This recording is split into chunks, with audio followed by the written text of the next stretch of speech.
વર્ષના ભોજન હોય, 33 વર્ષના થાળ હોય, પણ એમાં થાળી ન હોય તો બગીચામાં માળીની કિંમત, ભોજનમાં થાળીની કિંમત, તમે ગમે તેટલા સુંદર દેખાતા હો પણ નાકની અંદર વાળીની કિંમત, અને સસુરાલમાં સાડીની કિંમત. વામન દાદાની જેમ હોય જ નહીં તો જીજાજી ચાઈ લાવું, જીજાજી પાણી લાવું. પછી પહેલી વાર જે ગયા છે ને એમનો અનુભવ છે કલ્પેશ કુમાર.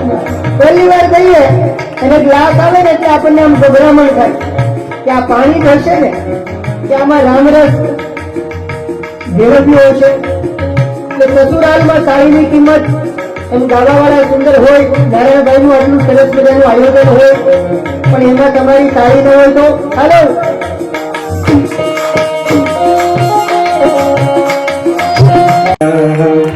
માયાની હાટડી, માયાની હાટડી, સંસારિયા માયાની હાટડી, સંસારિયા માયાની હાટડી, માયાને ચેતન દે. આપણે આ દેવી ભાગવત જગદંબાનો યજ્ઞ અને મંજુલાબેન ને જો કોઈ વાલું હોય તો એમાં અંબાનું નામ. અહીંયા જો દેવી ભાગવત જ્ઞાન યજ્ઞ વામન દાદાને બીજી વાર અહીંયા આવવાનો અવસર મળ્યો હોય, હું વખાણ નથી કરતો, તમને સારું લાગે એટલા માટે નથી કહેતો, પણ પહેલી વાર જયારે અમે રામકથા કરવા માટે આવ્યા ત્યારે આ બ્રાહ્મણના દીકરાની ભોળી વાણી એ ભગવતી જગદંબાએ સ્વીકારી અને મંજુલાબેનને પ્રેરણા કરી હશે, એમને નારાયણભાઈને પ્રેરણા કરી અને અહીંયા કથા આવી છે.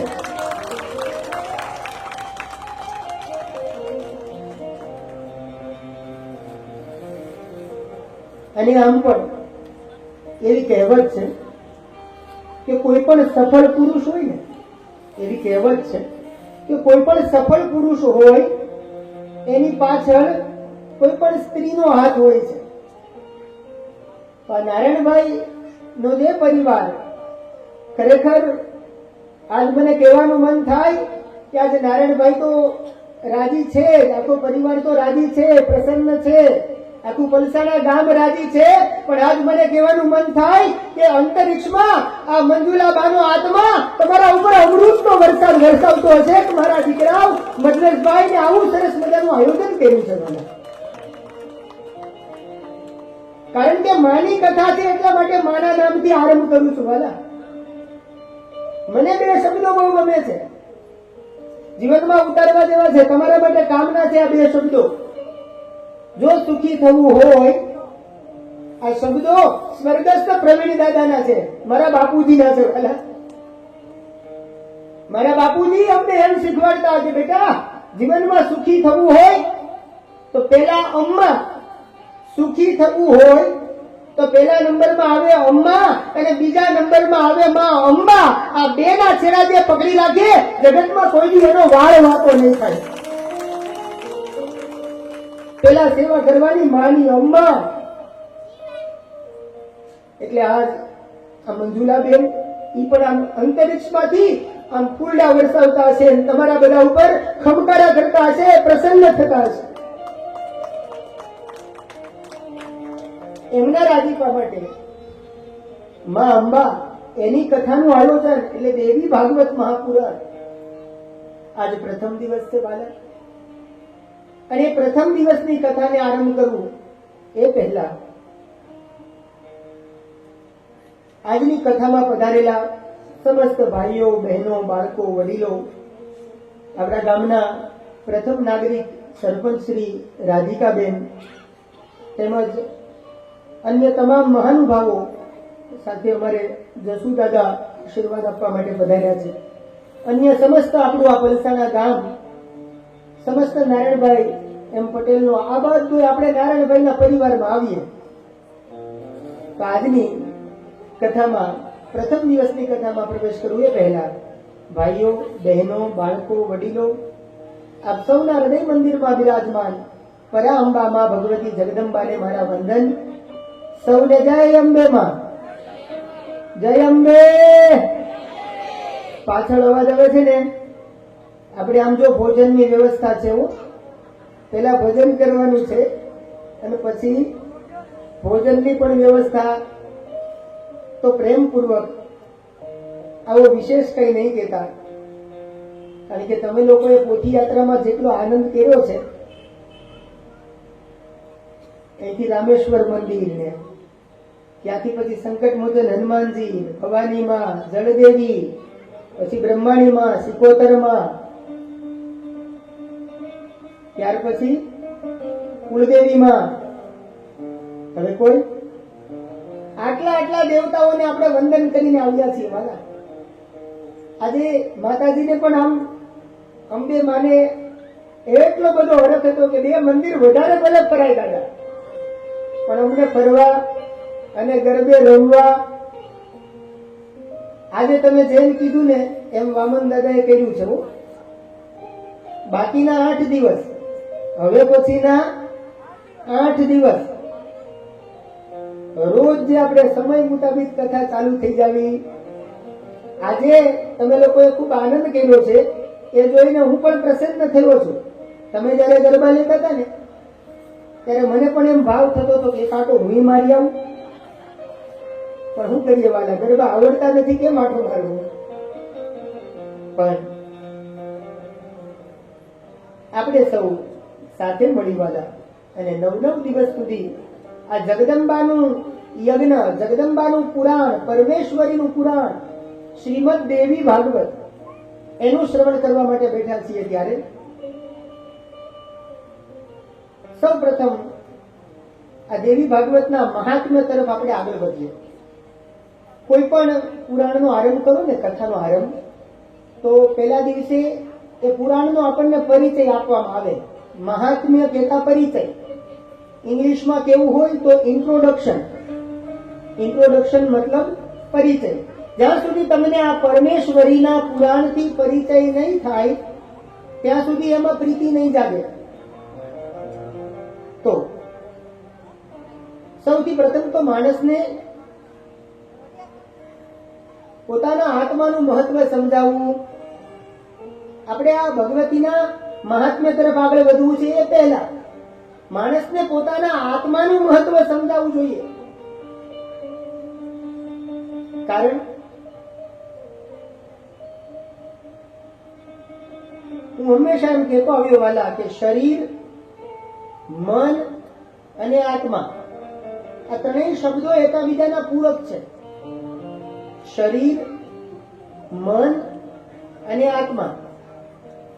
ઘણા લોકો ફિઝિકલી અહીંયા બેઠા છે. શરીર મતલબ ફિઝિકલી આપણે અહીંયા બેઠા છીએ, પણ મેન્ટલી બહાર હોઈએ તો એવા વ્યક્તિને ક્યારેય કથા ઉગતી સમજાય છે.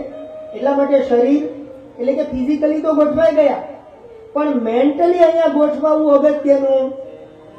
કારણ કે દેવી ભાગવત, અને એક બીજી વાત કરી દઉં, જે 9 દિવસ કથામાં આવશે ને એને જ દેવી ભાગવતની કથા ઉતરશે વાલા. હમણાં આગળ જોજો તમે, એક કથામાંથી બીજી કથા, બીજીમાંથી ત્રીજી કથા, કથામાંથી કથા ચાલુ ક્યારે થઈ જાય એ જો તમારું અહીંયા ધ્યાન હશે તો જ તમને સમજાશે. તો ફિઝિકલી તો આપણે અહીંયા બેસી ગયા, પણ મેન્ટલી અહીંયા બેસવું અગત્યનું. ઘણા ફિઝિકલી અહીંયા બેઠા હોય પણ એના મનનું કઈ ઠેકાણું ન હોય. બોલો, ફિઝિકલી અહીંયા હોય પણ મેન્ટલી બહાર હોય. એટલા માટે હું હંમેશા એમ કીધા કરું કે મન દઈને કથા સાંભળજો. તન તો આપ્યું, તન તો દીધું, તન દઈને પણ કથા સંભળાય, મન દઈને પણ કથા સંભળાય. તનથી તો આપણે અહીંયા ગોઠવાઈ ગયા, પણ માનસિકતા અહીંયા હોવી જરૂરી. ઘણા બેઠા હોય અહીંયા પણ એની ગ્રહણ શક્તિ એટલી બધી મજબૂત હોય કે અહીંયા બેઠા બેઠા એને રાજા રાણીની યાદ આવી જાય. બોલો, હા, થોડુંક અત્યારે સમજાય, થોડુંક ક્યારેક જાશો ત્યારે સમજાય. રાજા રાણીના વડા એવું કઈ વડાપાવ ને તમારે સારા મળે છે ભાઈ.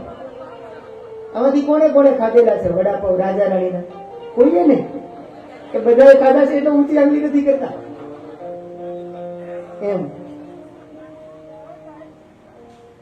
એક વખત મેં આવું કીધું કોને કોને ખાધા છે એટલે બધાએ આંગળી ઊંચી કરી. પછી ઉપરથી કીધું, મેં કીધું એકલા એકલા ખાઈ આવ્યા ને? તો બીજે દિવસે એક બેન લઈને આવ્યા, લ્યો દાદા તમે કાલે કહેતા હતા વામન દાદા તમે કાલે કીધું હતું એટલે તમારા માટે, તમને એવું નથી કેવા માંગતો, હા કાલ પાછા ધરતા નહીં ડીશ અહીંયા. આ તો તમને કથા ઉતરે એટલા માટે હું આવું ઉદાહરણ, કારણ કે મન કી મતે ન હાલીએ મન જહ કહલે જાય, મન કી મતે ન હાલીએ અને મન જહ કહલે જાય, પણ મન કો એસા મારીએ જો કૂટ કૂટ મર જાય. એટલા માટે ફિઝિકલી તો અહીંયા ગોઠવાઈ ગયા, પણ મેન્ટલી અહીંયા બેસવું બહુ અગત્યનું. તો દેવી ભાગવત મહાપુરાણ એનું મહાત્મ્ય 5 અધ્યાયની અંદર દેવી ભાગવતનું મહાત્મ્ય ગાવામાં આવ્યું છે. આપણે ડાયરેક્ટ કથામાં પ્રવેશ કરીએ વાળા. દેવી ભાગવતનું જે મહાત્મ્ય છે એ શેમાંથી લેવામાં આવ્યું? સ્કંદ પુરાણમાંથી લેવામાં આવ્યું છે. જે સત્યનારાયણ ભગવાનની કથા તમે સાંભળો છો ને એ પણ કયા પુરાણની છે? જો ક્યારેક ધ્યાનથી સાંભળી હોય તો સ્કંદ પુરાણે રેવા ખંડે સત્યનારાયણ વ્રત કથાયામ અધ્યાય પ્રથમ બોલો સત્યનારાયણ દેવકી જય. સમજાય છે? ઈ સત્યનારાયણ ભગવાનની કથાના 5 અધ્યાય જે છે ને એ પણ સ્કંદ પુરાણમાંથી લેવામાં આવ્યા છે. અને 18 પુરાણમાં સૌથી મોટામાં મોટું જો કોઈ પુરાણ હોય ને હરિઓમ તો એ છે સ્કંદ પુરાણ, કે જેમાં 81,000 શ્લોકો છે. સૌથી મોટું પુરાણ. કેટલા શ્લોકો છે? 81,000. અને આ દેવી ભાગવતનું પણ મહાત્મ્ય એ સ્કંદ પુરાણના માનસ ખંડમાંથી લેવામાં આવ્યું છે. કારણ કે વ્યક્તિ પોતે પોતાના વખાણ કરે તો એ કેટલું યોગ્ય લાગે. એટલા માટે કે બડા બડાઈ ના કરે ઓર બડા ન બોલે બોલ, બડા બડાઈ ના કરે ઓર બડા ન બોલે બોલ, પણ હીરા મુખ સે ના કહે કે લાખ હમારું મૂલ. એટલા માટે સ્કંદ પુરાણના માનસ ખંડમાંથી 5 અધ્યાયનું મહાત્મ્ય લેવામાં આવ્યું છે. હવે તમને ખાસ ધ્યાન આપજો, ભાગવત અને દેવી ભાગવત બંનેમાં અંતર શું છે, બંનેમાં ફરક શું છે, જરા ધ્યાન આપજો, નકર નહીં સમજાય. ભાગવતજીની જે કથા થઈ ને ભાગવતજીની ઈ પાદ્મકલ્પની અંદર કથા થઈ છે, અને દેવી ભાગવતજીની જે કથા થઈ એ સારસ્વત કલ્પની અંદર આ કથા થઈ હતી. પહેલી વખત જયારે ભાગવતજીની કથા થઈ તો એ પદ્મકલ્પ એટલે પાદ્મકલ્પમાં થયેલી, અને દેવી ભાગવતની કથા એ સારસ્વત કલ્પમાં થયેલી. તમને વિચાર આવશે કે દાદા કલ્પ એટલે શું? પણ હું તમને શોર્ટમાં સમજાવું. આ બાજુ કાન રાખશો, આ બાજુ ધ્યાન રાખશો તો જ આ સમજાશે. અલગ અલગ કલ્પ છે આપણે ત્યાં, એમાં અલગ અલગ મન્વંતરો થયા છે. કુલ ટોટલ 14 મનુઓ છે. કેટલા? 14 મનુઓ છે. એમાં અત્યારે 7મો વૈવસ્વત નામનો મનુ ચાલે છે. બ્રાહ્મણો ઘરે આવે ને તો તમને સંકલ્પ કરાવે, જો ક્યારેક ધ્યાનથી સાંભળ્યું હોય તો. શ્વેત વારાહ નામનો કલ્પ ચાલે છે અત્યારે, અને બ્રાહ્મણો સંકલ્પમાં બોલે કે સપ્તમ વૈવસ્વત મન્વંતરે અષ્ટાવિંશતિતમે કલિયુગે કલિ પ્રથમ ચરણે વલસાડ પ્રાંતાર્ગત પલસાણા ગ્રામ મધ્યે, આવું બ્રાહ્મણો બોલે જો ક્યારેક ધ્યાનથી સાંભળ્યું હોય. એમ અત્યારે શ્વેત એટલે 7મો શ્વેત વારાહ નામનો કલ્પ ચાલે છે. કુલ ટોટલ 14 મનુઓ છે. હવે ધ્યાન આપજો, મન્વંતર. આ મનુ એટલે શું? એક મન્વંતર ક્યારે પૂરો થાય? 71 વખત સતયુગ જાય, 71 વખત સતયુગ જાય, 71 વખત ત્રેતાયુગ જાય, 71 વખત દ્વાપર યુગ જાય, 71 વખત કળિયુગ જાય. આ ચારેય યુગો 71 વખત પસાર થાય ત્યારે એક મનુ થાય. સમજાય છે? સતયુગ, ત્રેતાયુગ, દ્વાપરયુગ અને કલયુગ, આ 71 વખત પસાર થાય ચારેય યુગ, એને કહેવાય ચતુર્યુગી અથવા ચોકડી દેશી ભાષામાં. ઈ પસાર થાય ત્યારે એક મન્વંતર થાય. આવા 14 મન્વંતર જ્યારે પૂરા થાય ત્યારે એક કલ્પ થાય. એટલે દેવી ભાગવતની જે કથા થઈ છે એ કયા કલ્પમાં થઈ છે? કોઈ પણ પૂછે તો તમને ખબર હોવી જોઈએ. શ્વેત વારા એટલે કે સારસ્વત કલ્પની અંદર દેવી ભાગવતની કથા થઈ છે. કારણ કે ભાગવતજીમાં જે સુખદેવજીની કથા આવે ત્યાં સુખદેવજી ના વિવાહની કથા નથી આવતી, ત્યારે દેવી ભાગવતમાં સુખદેવજીના વિવાહની કથા આવે, સુખદેવજીના પ્રાગટ્યની કથા પણ આવે, સુખદેવજીના વિવાહની પણ કથા આવે. તો આપણને પ્રશ્ન થાય કે આ વળી સુખદેવજી કયા? પણ પેલી પાદ્મકલ્પની કથા છે અને આ સારસ્વત કલ્પની કથા છે. દરેક કલ્પની અંદર અલગ અલગ દેવતાઓનું મહત્વ હોય. સમજાય છે? તમને તમારી ભાષામાં સમજાવું. કોઈ પણ સરપંચ હોય, કોઈ પણ મુખ્યમંત્રી હોય, પ્રધાનમંત્રી હોય, દરેકનો એક કાર્યકાળ હોય. પેલા કોણ હતું મુખ્યમંત્રી? તો કે ભાઈ ફલાણા ભાઈ. એ કેટલા વર્ષ રહ્યા? તો કે ભાઈ 10 વર્ષ. એના પછી હવે કોણ આવ્યું? તો કે ભાઈ ફલાણા ભાઈ. સમજાય છે? એમ દરેક અલગ અલગ કલ્પ છે. એમ અલગ અલગ કલ્પમાં અલગ અલગ દેવતાઓની પ્રાધાન્યતા છે. જેવી રીતે પાદ્મકલ્પની અંદર ભગવાન નારાયણની મહત્વતા બતાવી, સારસ્વત કલ્પની અંદર ભગવતી જગદંબાનો મહિમા બતાવ્યો, અને મહાકાલ નામનો કલ્પ જ્યારે આવ્યો ત્યારે એમાં મહાદેવજીનો મહિમા એટલે શિવ મહાપુરાણ, કે જે મહાકાલ નામના કલ્પમાં થયેલી કથા છે. તમે ભવિષ્ય પુરાણ વાંચો તો એમાં ભગવાન સૂર્યનારાયણની મહત્તા બતાવવામાં આવી. આપણને મનમાં પ્રશ્ન થાય કે દાદા, કોઈ એમ કે સૂર્યની ઉપાસના કરો, કોઈ એમ કે મહાદેવજીની ઉપાસના કરો, કોઈ એમ કે જગદંબાની ઉપાસના કરો. તો ખરેખર અમારે ઉપાસના કરવી કોની? કારણ કે આટલા બધા દેવી દેવતાઓ છે તો અમને કન્ફ્યુઝન થાય. સમજાય છે? એનો જવાબ હમણાં આગળ આવશે. એ કઈ સાધે સબ સધે, સબ સાધે સબ જાય. એટલા માટે કોઈ પણ એકને પકડી રાખવાના હંમેશા. હમણાં આગળ આવશે વાલા, ત્યારે આપણે વિસ્તારથી જોઈશું. અને એમાં પણ તમે નસીબદાર છો, અત્યારે પ્રયાગરાજની અંદર કુંભ મેળો ચાલે છે. 144 વર્ષ પછી આ પ્રયાગરાજની અંદર મહાકુંભ ભરાનો છે વાલા. વિચાર કરો તમે. અને પ્રયાગરાજની અંદર આજે અનેક સંતો, મહાત્માઓ, લાખો નર નારીઓ હૈયું દળાય, આટલી બધી પ્રયાગરાજની અંદર ભીડ છે. પણ મારે તમને એમ કહેવું છે, આ પ્રયાગરાજની વાત મને એટલા માટે યાદ આવે છે કે પ્રયાગરાજની અંદર પણ ત્રિવેણી સંગમ છે. એટલે કે ગંગા, યમુના અને સરસ્વતી. ત્યાં પ્રયાગરાજની અંદર પણ કુંભ મેળો ભરાનો છે. તો મારે તમને સૌને કહેવું છે કે તમે બધા નસીબદાર છો. તમારા નાના પલસાના ગામની અંદર નારાયણભાઈએ કુંભ મેળાનું આયોજન કર્યું છે અને અહીંયા તમને બધાને આ લાભ મળે છે.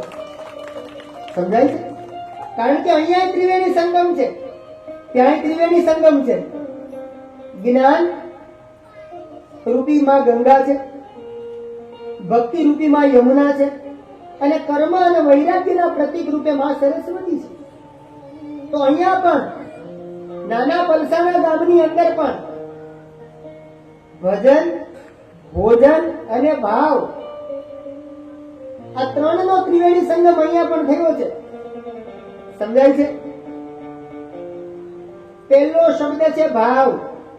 ભાવ હોય તો જ ભજન થાય, અને ભજન કરે એને જ ભોજન મળે. થોડુંક અત્યારે સમજાય, થોડુંક હમણાં ટકોરો થાય ત્યારે સમજાય. સમજાય છે? તો અહીંયા પણ ભાવ, ભજન અને ભોજન એનો ત્રિવેણી સંગમ આપણા આંગણે આરંભ થયો છે.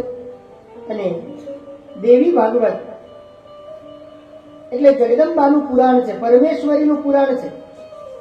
અને એ દેવી ભાગવતના મહાત્મ્યનો પહેલો શ્લોક અને મંગલાચરણ કર્યું છે. પણ એ મંગલાચરણ તરફ આપણે આગળ વધીએ એ પહેલા નારાયણભાઈએ સરસ મજાનું આયોજન કર્યું છે. ત્યારે આપણે પણ માતાજીને કહીશું શું કહેવાનું માતાજીને. આપણે મંગલાચરણ તરફ આગળ વધીશું, પણ એ પહેલા આમાંથી અંબાજી કોણ કોણ ગયા છે? અંબાજી જય હો. ખરેખર જે જઈને આવ્યા છે એ નસીબદાર છે. આમાંથી હવે જવાની ઈચ્છા કોની કોની છે? કોને કોને અંબાજી આવવું છે? બાર છે ને ફ્લાઇટ છે, ફ્લાઇટ લેન્ડિંગ કર્યું છે આપણે. કેમ કે બસમાં જવું તો પહોંચાડે નહીં. અમે આજ આપણે કઈ ભેગું થાય નહીં. 12 ફ્લાઇટ આપણે લેન્ડિંગ કર્યું છે. જેને જેને આવવું હોય ખર્ચો બધો મારો, તમારે ખાલી ગોઠવાઈ જવાનું છે. હવે ઊંચી આંગળી કરો. હવે કોને કોને આવવું છે? જો હવે આંગળીઓ વધી જાય. મેં એવું કીધું કે ભાઈ વામન દાદા એમ બોલ્યા કે વામન દાદાના ખર્ચે લઈ જવાના છે, તો આંગળીઓ વધી. કઈ નહીં, ચાલો એમ માનો તોય વાંધો નહીં. નારાયણભાઈ લઈ જાય તોય ભલે, કે વામન દાદા લઈ જાય તોય ભલે. તો પ્રેમપૂર્વક એ મંગલાચરણ તરફ આપણે આગળ વધીએ એ પહેલા અંબે માને કહેવાનું કે હે માં, આનંદની હેલી આજે છે, મારે જાવું છે આબુ ધામ. અંબે માને જો ઊભું થવું હોય તો 2-5 મિનિટ થઈ જાજો. ત્યારબાદ આપણે એમને કથાના પ્રવાહને પકડી રાખશું. તો પ્રેમપૂર્વક શું કહેવાનું? જેને જેને અંબે માને મળવું હોય એને તાળી પાડતું જવાનું અને સાથે ગાતું જવાનું. અને શું કહેવાનું?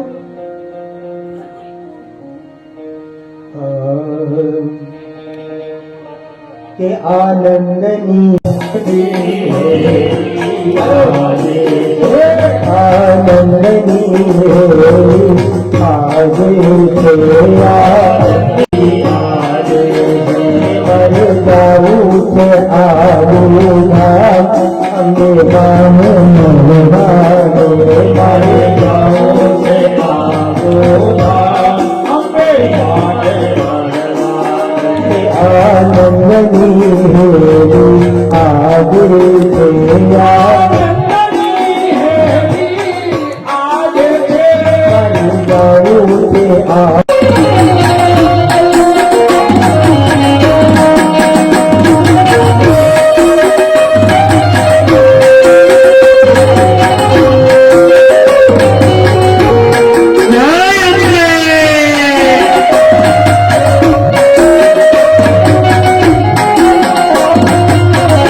નો સાર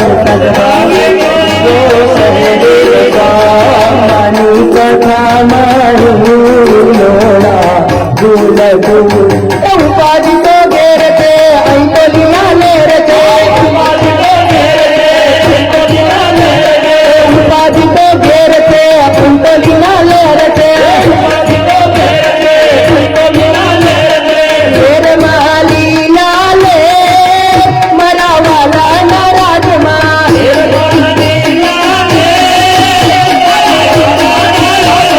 ઘેરમાં લીલા લે મારી ચામુંડા ના રાજમાં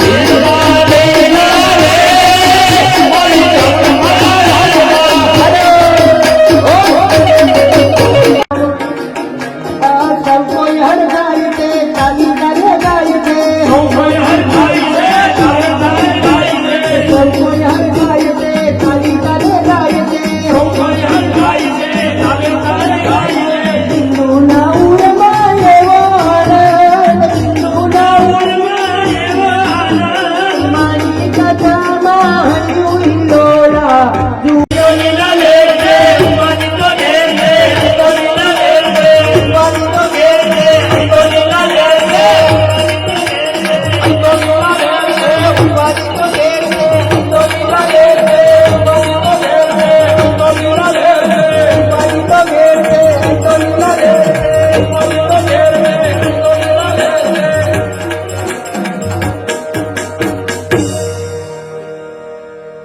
જાવું છે પાનેરા ગામ ચામુંડા મને મળવા દે મારે જાવું છે પાનેરા ગામ ચામુંડા મને મળવા દે સમજાય છે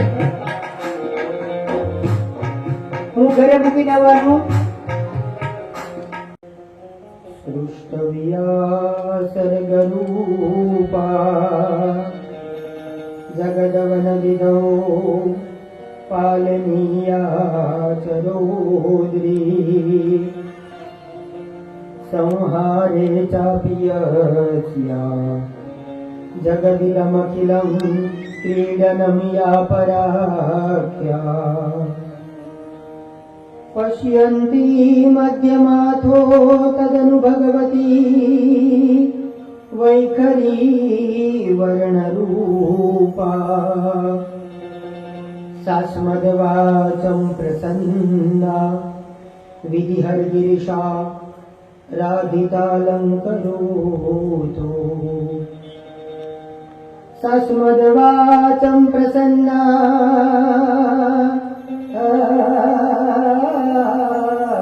ચોક્કસ કરજો પણ બગાડ ન થાય ને એની પછી કાળજી રાખજો તમારા માટે જ આનંદથી આપણે પ્રસાદ કેમ કે એટલા માટે જ આ કથા પણ પ્રસાદ અને ભોજનમાં પણ પ્રસાદ અને દેવી ભાગવતની કથા ઈ કોને સાંભળવા મળે દેવી ભાગવતની કથા ખરેખર જો આવો અવસર મળ્યો હોય હું હંમેશા એમ કીધા કરું છું कि इरादे लाख बनते हैं बनकर टूट जाते हैं कथाમાં કોણ આવી શકે તમે અનેક લોકોને આમંત્રણ પત્રિકા આપી હશે અનેક લોકોને આપણે બે હાથ જોડીને પણ કીધું હશે કે બાપા આવજો પણ છતાંય અહીંયા તમારા આંગણામાં એ જ વ્યક્તિ આવી શકશે इरादे लाख बनते हैं बनकर टूट जाते हैं पर कथा में वही आते हैं जिन्हें मेरी माँ अंबा बुलाते हैं જેને માં અંબા બોલાવશે ને એને એનું ઘર વાલું નહીં લાગે એને આ નારાયણભાઈ નું આંગણું વાલું લાગશે અને સમય પહેલા આવીને ગોઠવાઈ જાય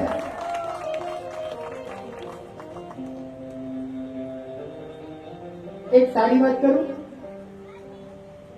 હા કે ના જો તમારા માટે કામની છે હું નથી કહેતો શાસ્ત્ર શીખવાડે છે કે શતમ વિહાય ભોગતવ્યમ શતમ વિહાય ભોક્તવ્યમ સહસ્ત્રમ સ્નાનમાચરે અને લક્ષ્યમ વિહાય દાતવ્યમ અને કોટિમ ત્યક્ત્વા હરિમ ભજે આ શ્લોક તમારા માટે બહુ કામનો છે મને સ્મૃતિમાં આવે છે એટલા માટે આજ પહેલા દિવસે તમને શીખવાડું છું કે જીવન કેવી રીતે જીવાય જીવનમાં શું કરાય. દેવી ભાગવત મને તમને આ જ શીખવે છે કે સૌથી પહેલી વહેલી દેવી ભાગવત કથા આ ધરતી ઉપર કોણે કરાવડાવેલી? હમણાં આગળ આવે છે વાત. દેવી ભાગવતમાં એ પણ લખ્યું છે કે જીવન કેવી રીતે જીવાય. માતાની સાથેનો વ્યવહાર કેવો હોવો જોઈએ, પિતાની સાથેનો વ્યવહાર કેવો હોવો જોઈએ, પરિવારમાં કેમ રહેવું, એ એક મા જ દીકરાને શીખવાડે ને વાલા. એટલે આજે દેવી ભાગવતની પોથી તમારી આગળ છે, એને સામાન્ય પોથી નહીં સમજતા. આ પોથીના રૂપમાં સાક્ષાત પરમેશ્વરી બેઠા છે એવું માનીને પગે લાગજો. આજ પહેલો દિવસ છે એટલે તમને કહું છું, મારો તમારી આગળ દાવો, હજી 8 દિવસ બાકી છે તમારી પાસે. તમારા કોઈ કામ ન થતા હોય, પોયરા મોટા થઈ ગયા હોય, સમજાય છે ને? હા, તમારા પોયરા મોટા થઈ ગયા હોય અને લગ્નનો મેળ ન પડતો હોય, અથવા આરોગ્યને લગતી સમસ્યા હોય, તમારું કોઈ કામ ન થતું હોય, ચાલો આ તો ખાલી એક ઉદાહરણ છે, પણ કથા પૂરી થાય ત્યારે જયારે તમે અહીંયા પગે લાગવા માટે આવો ત્યારે દેવી ભાગવત મહાપુરાણની એક પ્રદક્ષિણા કરવી.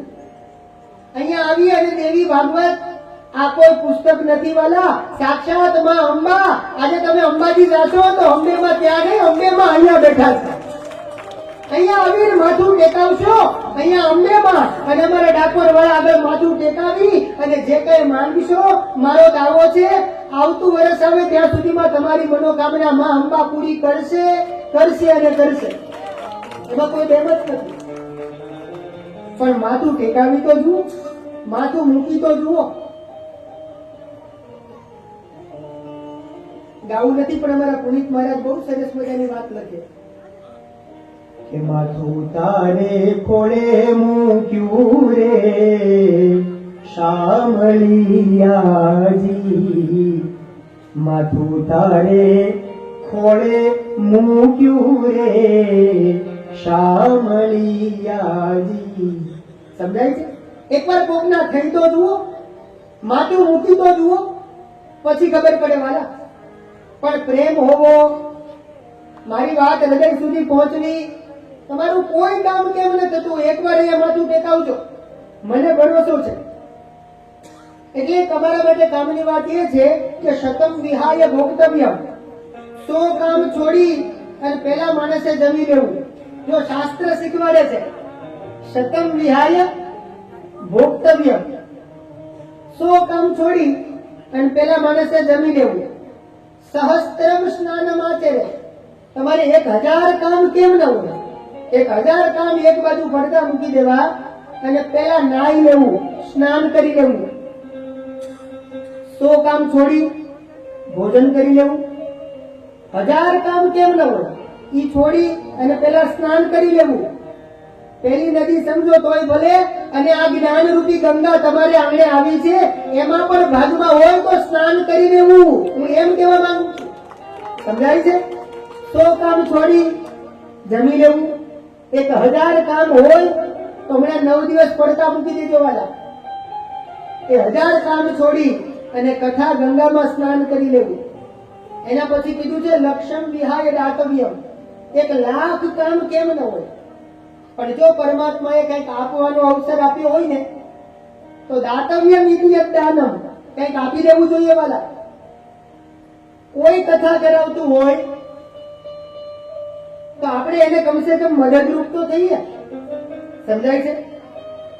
તમે જો મને કોઈએ કીધું નથી હો, તમને એવું થાય કે દાદા આજ પહેલો દિવસ છે, પણ તમે ગયા વર્ષે રામકથા આપણે જયારે કરી ત્યારે બધાને મજા આવી હતી, હા કે ના?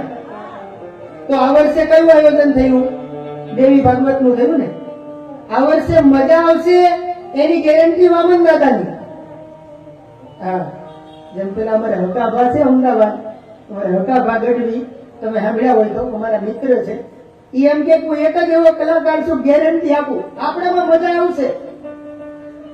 આપણે, હું એમ નથી કેતો કે તમને મારામાં મજા આવશે, પણ હું એટલું ચોક્કસ કહું છું કે તમે અહીંયા માં અંબાના ચોકમાં આવશો તો માં અંબા તમને લીલા લહેર કરાવશે. એ પાકી બાબત છે. આપણે કોણ બોલવા વાળા, આપણે કોણ કરવા વાળા. અને મને ભરોસો છે તમે અહીંયા સમયે આવશો, આનંદ કરશો તો વારંવાર તમને અહીંયા આ પલસાણામાં આવવાનો અવસર મળશે. સમજાય છે? થોડુંક અત્યારે સમજાય, થોડુંક જયારે લાઈટ થશે આ ઘણા જોક્સ જીના હોય. પહેલી વખત રામકથા લઈને આવ્યા, બીજી વખત દેવી ભાગવત લઈને આવ્યા, હેટ્રિક કરવી પડશે નારાયણભાઈ. અને ત્રીજી વખત શિવ મહાપુરાણ લઈને આપણે આવવાનું છે નારાયણભાઈ. પણ તમારી તાળી આમ મજબૂત હોય ને તો એને આમ હિંમત આવે વાળી. જો એમનો તો ભાવ છે જ, નારાયણભાઈ ની કોઈ દિવસ ના હોતી. સમજાય છે? પણ એના માટે સાથ સહકાર ને સપોર્ટ કોનો જોવે? તમારો, આખા ગામનો. તમે નસીબદાર છો વાલા. એક નાનામાં નાની સત્યનારાયણની કથા નથી થતી. નારાયણભાઈએ ગયા વર્ષે રામકથા અને આ વર્ષે દેવી ભાગવત. અને હજી એમ કહે છે, હું અહીંયા આવ્યો એ પહેલા એમણે મને કીધું કે દાદા માં અંબાને એવી પ્રાર્થના કરો. હું નથી, આ શબ્દો મારા નથી, અન્યથા નો લેતા પાછા. નારાયણભાઈ એમ કહે છે કે દાદા આ વખતે માં અંબાને એવી પ્રાર્થના કરો તો મારા અમને ત્રિવેદી સંગમ થાય. આવતા વર્ષે આપણે શિવપુરાણ કરીશું. આટલો તો એનો પ્રેમ છે. સમજાય છે? તો અહીંયા લક્ષ્યમ વિહાય દાતવ્યમ. લાખ કામ હોય તો એને પડતા મૂકી અને કોઈ વ્યક્તિ આવું ભગવત કાર્ય કરતું હોય તો એમાં થોડું ઉપયોગી. અને પછી કોટિમ ત્યક્ત્વા હરિમ ગતે. કરોડો કામ તમારે હોય તો એ કરોડો કામને એક બાજુ પડતા મૂકી દેજો. 9 દિવસની આ દેવી ભાગવત સાંભળવા માટે આવજો. તમારા મનના તમામ પ્રશ્નોનું સમાધાન થશે. કારણ આ દેવી ભાગવત આમાં તો કોઈ પૂર્ણ નથી મારા, પણ ગુરુ કૃપાથી હું જેટલું સમજ્યો છું એટલું તમને સમજાવવાનો પ્રયાસ કરીશ. કારણ કશું કહેવાને આવ્યો છું હું, કરગરવા નથી આવ્યો. કશું કહેવાને આવ્યો છું હું, કરગરવા નથી આવ્યો. બીજાની જેમ આ જીવનને અનુસરવા નથી આવ્યો. હે માં, એટલા માટે હું સમજીને બોલ્યો છું કે હે માં, મને તું તારામાં સમાવી લે. હે જગતજનની, હું અહીંયા ડૂબવા આવ્યો છું, તરવાને નથી આવ્યો. કશું કહેવાને આવ્યો છું, કરગરવા નથી આવ્યો. હે દયાળી, હે દશ ભુજાવાળી, હે માં અંબા,